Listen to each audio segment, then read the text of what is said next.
Hey guys, it's your old friend Greg, and today we're going to be looking at the brand new range of Steelseries peripherals. These aren't released yet, but they've been floating around the Playtech office for a little while, and we've all had a go on them, and now we're ready to share our first impressions with you guys, so that by the time they hit the shelves, you'll be up to speed. The Steelseries Prime range includes 3 new mice that are based on a new revision of classic Steelseries mouse shapes, and 1 new headset which is based on the current high end of the Arctis range, but at a new price point. I'll run you through a little bit about each mouse first, then we'll take a look at the headset at the end.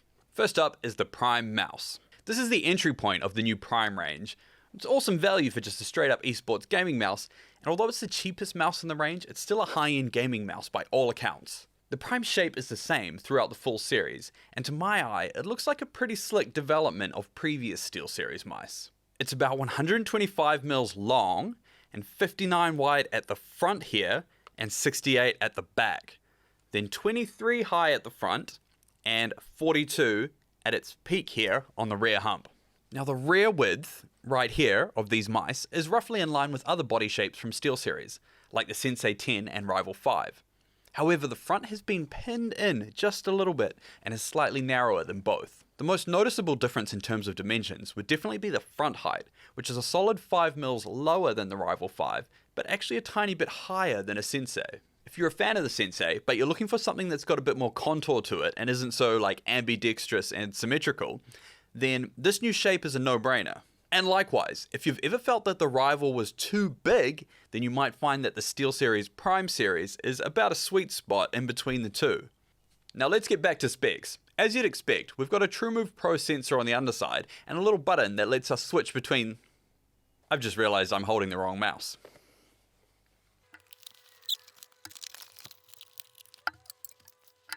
Alright, there we go. See, you can tell they are all very, very similar looking.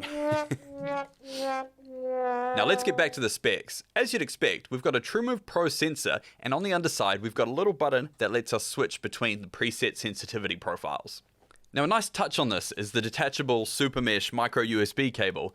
This is super lightweight and flexible. We've seen the same mesh design before on the Rival 5, but to me this is a huge step up over something like the rubber cable on the Sensei 10 and some of the other branded mice out there. Now, one of the standout new features of the Prime series mice is these fantastic new magnetic optical switches, which means that instead of having a traditional mechanical switch that will degrade over time, the Steelseries switch uses a magnet and an optical beam to ensure consistency and high performance over the life of the mouse.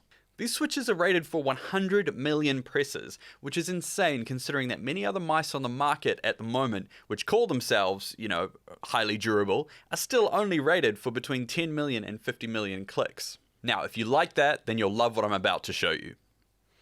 This here is the Prime Plus, and it's basically like the Super Saiyan version of the Prime. We've got the same great body shape, the click switches, and detachable cable, but instead of the TrueMove Pro sensor, we have the TrueMove Pro Plus. The Plus sensor adds a second little sensor eyeball here that is specifically for adding depth perception to the liftoff sensor. Which means not only are you going to have excellent accuracy when repositioning or tilting your mouse during those hardcore FPS maneuvers, but also you're going to be able to customize that liftoff sensor far more accurately than you could with a single sensor. Now if that sounds like a lot to manage, then don't worry. The Steelseries GG software makes it super simple to play about with all these settings, including the RGB lighting and the scroll wheel. And even though this is all pretty straightforward, a really awesome feature of the Prime Plus is that you can adjust almost everything in a super intuitive manner directly from the mouse itself. On the underside of the mouse, we've got this awesome OLED screen, and just by holding the profile switch button on the side here, we can use this screen to help us navigate through the options.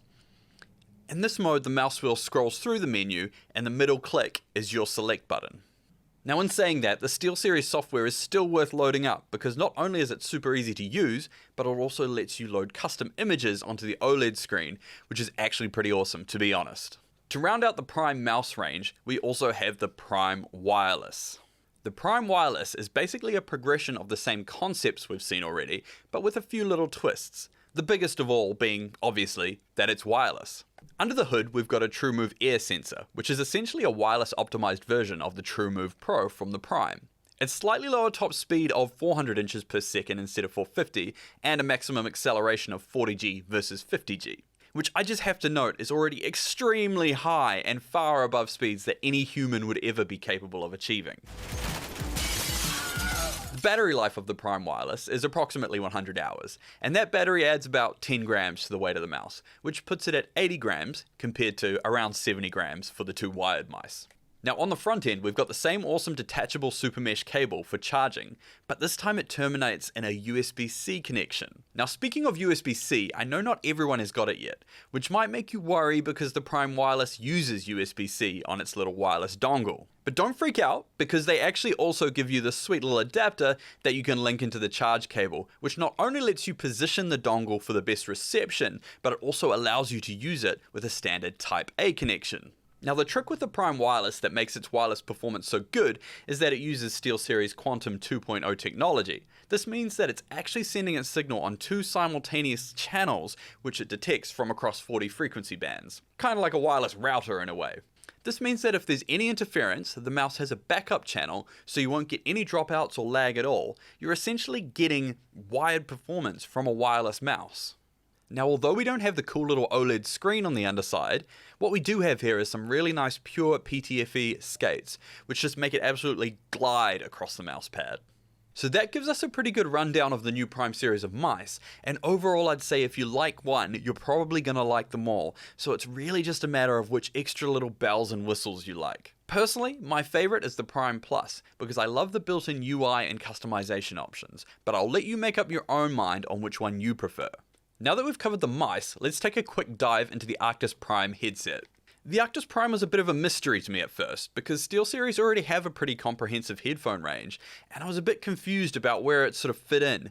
But after using it for a bit and doing a bit of a deep dive, I can confidently say that the Arctis Prime definitely holds its own niche in the SteelSeries range. The first thing that I noticed is how similar the alloy and steel headband design is to the Arctis Pro and the Arctis 7. This is a lightweight and comfortable style of design that previously has not been seen at this price point.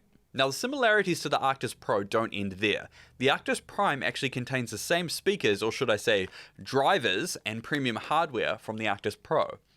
This is awesome because I use the Arctis Pro at home, and since day one I've been consistently impressed by the sound quality that those drivers are capable of. If I had to explain the Arctis Prime in just a couple of sentences, I'd say it's basically the Arctis Pro, but without the RGB and without the surround sound. Now I know that that will put some of you guys off, but to others it's going to be absolutely music to your ears. In terms of performance and value, I'd say that at this point in time, I can't imagine a wired analog headset getting much better than this. I was really impressed across the board. And of course, having a 3.5mm connection means that you can plug it into literally anything with a headphone jack and it'll run straight away. No drivers, no configuration, no mucking around, just a straight up plug and play high quality stereo headset like back in the good old days. But of course, with modern construction and those cutting edge drivers. Now, I've probably rambled on for long enough, but I hope that gives you a good idea of what to expect from the new range of SteelSeries Prime peripherals.